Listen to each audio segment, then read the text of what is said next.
And we're going to dive into several of those aspects. But first, so the route is reflect, organize, up leveling, target market, and what's the E?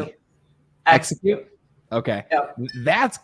Okay. It's just from the work that I've done with other speakers, coaches, and you know, because I work with some that's not my target market, but it just happens by default. Like what you said, they ask questions, turns into a client. That's the biggest thing that I noticed that people are just leaving off the table. They maybe have the package, they know who they want to help, but they're not executing. And some of them are staying busy, like they're posting every day, they look successful, they've got the likes, they've got the engagement, but they don't have the clients because they're focusing completely on inbound. They're focusing completely on when they message me, then I'll start the conversation. I don't want to be a salesperson. I don't want to be salesy. I don't want to go out there and get people. But that is really what, and this might be a false belief of mine, but this is how I've done it. You have to go out there and find the clients and start the conversations, and the inbound will happen. But once you find the clients, then you have testimonials, then you have real posts of what you're doing. And then your future clients can say, oh, this is what Joe actually does, because they see pictures and posts of him doing it, not just pictures and posts of him talking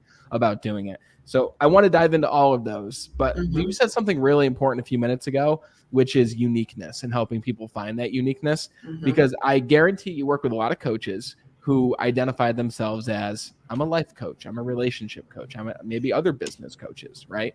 Like, how do you help people who are very much in a world with so many other people doing what they're doing to find their uniqueness? Like, can you give me an example of maybe someone you worked with and the uniqueness you helped them to define?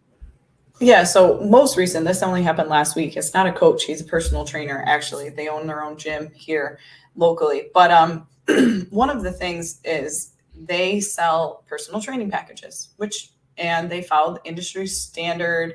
You know, everybody else in the area, this is what they're charging, so this is what we do. It's half hour, 12, 60-minute sessions. Okay, great.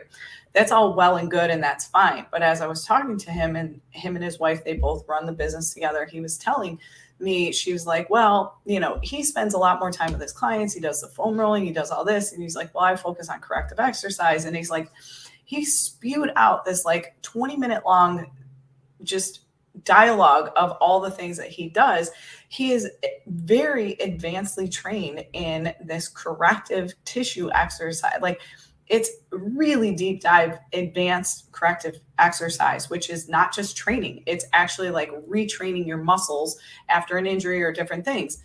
And I looked at him and I was like, why are you selling that as personal training? That's not personal training. Like, that is right there. Like, that's what's making you different. That's what's keeping you stuck. That's what's keeping you in this time for dollar trade. Like, you need to package that up, because that is a completely different service than any other personal trainer. You're not going to walk into LA Fitness or Planet Fitness or any of these other gyms and get somebody that is trained in this highly skilled corrective. So lean into that, right? So something of that sort. I had another copywriter, for example, who she can write copy. I mean, copywriters, some of them focus on long form blogs, some of them focus on short form or web copy or sales copy or funnel copy or all these different things. Well, I had a client who is really, really, really good at social copy. And there's a lot of copywriters out there that won't write social copy. They do not like it. And she loves it. And so I told her, lean into that, right? Because you are one of very few that are willing to write social copy on a retainer style basis.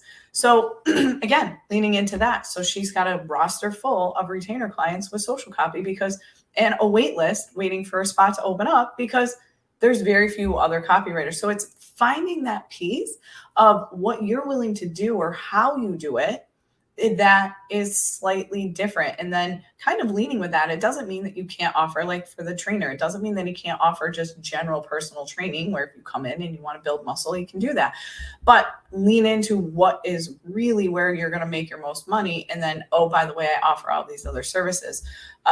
It could be a framework, like mine is a route framework, like, okay, this is the process. For other clients, it's a specific software. I had a client who was really, really good and she only liked working with one specific software. Okay, so there's your uniqueness. Like you lean into the fact that you only work in this software and you've mastered it. We used to call her the ClickUp queen. She was a ClickUp person. You know what I mean? So I was like, lean into that, right? You can do all these others. She could do Dubsado. She could do all of these things, but lean into that. And so another client that worked really, really well with automation. So it's like finding these little pieces. And a lot of times this uniqueness is not like some big box, like, oh my God, you got to have a signature offer and this big, trademarked framework or anything. It could be something so small that you do. And most of the time we can't pull it out of ourselves, right? Like we can't look at it and be like, well, wait a second. That's not what the rest of the industry is doing. You're the only one I know doing that. Lean into that. And so even just having a conversation with somebody to help you pull out what is different, or asking your clients what exactly, especially if they've worked with multiple coaches or copy, whatever it is, what exactly is it that drew you to me? Your clients are going to most of the time give you that little piece of uniqueness of what you're doing differently that somebody else isn't.